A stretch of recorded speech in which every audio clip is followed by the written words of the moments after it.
जिनका जीवन के बारे में अगर आप और हम सब लोग चर्चा करें तो मेरे ख्याल से वर्तमान समय में ऐसे महापुरुषों का मिलना बड़ा ही दुर्लभ है। ऐसे संत श्री गंभीराम जी महाराज की ये बरसी का पावन अवसर, और ये पावन अवसर पर आप और हम सभी लोग देवरी धाम के परम सभ्य प्रभु के पावन सानिध्य में आज दिन भर की सत्संग और आज रात्रिकालीन सत्संग आप और हम सब लोग महापुरुषों की वाणी के द्वारा लाभ प्राप्त कर रहे हैं। ये निश्चित ही आप और हम सब लोगों का अहोभाग्य कि इस पवित्र धरा पर ऐसे महापुरुषों का जीवन यापन हुआ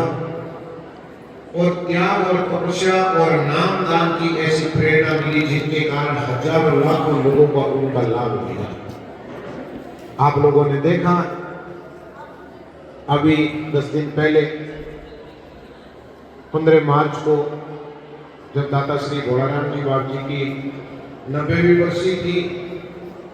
तो पूज्य बाबा जी महाराज के पावन सानिध्य में हजारों की तादाद में जो जन सैलाब उमड़ा था वो घोड़ाराम जी बाबा जी के प्रति आस्था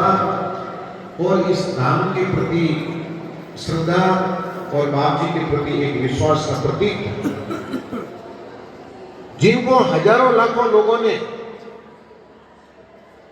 YouTube चैनल के माध्यम से देखा।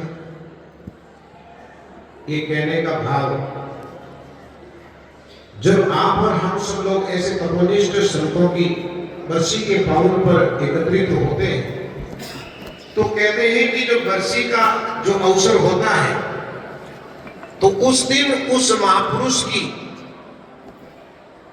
जो तपस्या की एक आभा होती है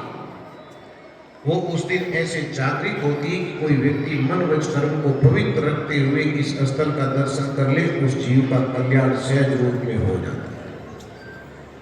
अपन सब लोग देखते हैं ना कभी कभी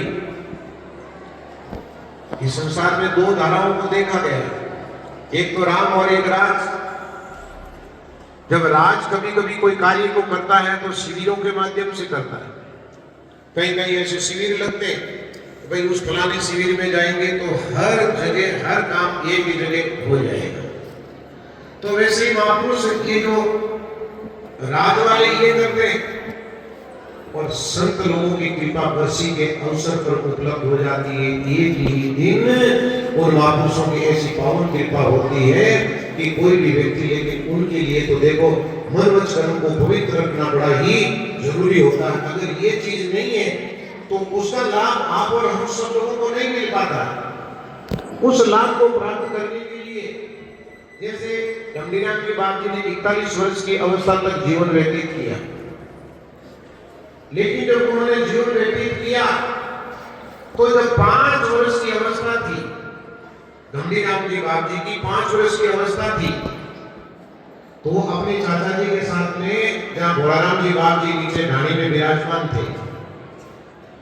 उनके साथ में गए। तो कभी कभी पूर्व जन्म की, वर्तमान जन्म की, आगे के जन्म की जब हम किंवदंतियां सुनते हैं तो इस बात पर ये अनायास ही भाव जागृत हो जाता है कि एक गुरु कृपा का बोध एक व्यक्ति को 5 वर्ष की अवस्था में किस भांति से हुआ। जब घोड़ाराम जी बाबा जी ढाणी में विराजमान थे तो वहां कारीगर का काम करने के लिए अपने चाचा जी के साथ में गए। दिन भर कार्य हुआ और शाम को जब वापस रजनानी के लिए निकले तो उसमें 5-6 साल के श्री गंभीराम जी महाराज अपने चाचा की अंगुली पकड़े हुए वो जा रहे हैं। उनका पांव तो आगे की ओर जा रहा है लेकिन उनकी दृष्टि श्री सद्गुरु घोड़ाराम जी बाबा जी की तरफ थी। और घोड़ाराम जी बाबा जी अपने जीवन काल में किसी व्यक्ति पर ऐसी कृपा नहीं की कि जब गंभीराम जी महाराज जब वहां से प्रस्थान कर रहे थे तो उनके पास में एक झोपड़ा था। घोड़ाराम जी बाबा जी के पास में एक झोपड़ा था। उस झोपड़े के पास में जब तक गंभीराम जी महाराज दिख रहे थे तब तक श्री भोलाराम जी महाराज उस झोपड़े के पास में खड़े थे। गुरु बसे बनारसी शीश समुद्र तीर अरे बिसराया बिसरे नहीं जो गुण हो सके। दूसरे दिन वापस ही मान गया हुआ तो जो महापुरुष आटा गोल करके पीते थे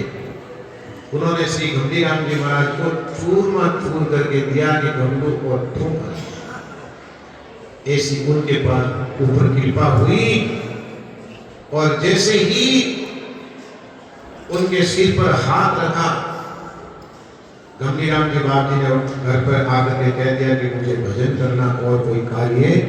नहीं करना। सज्जनों, ऐसे महापुरुषों का उनका जो मिलन हुआ था और उस मिलन के उस तादात्म्य भाव को इन वर्तमान के संतों ने सापेक्ष रूप से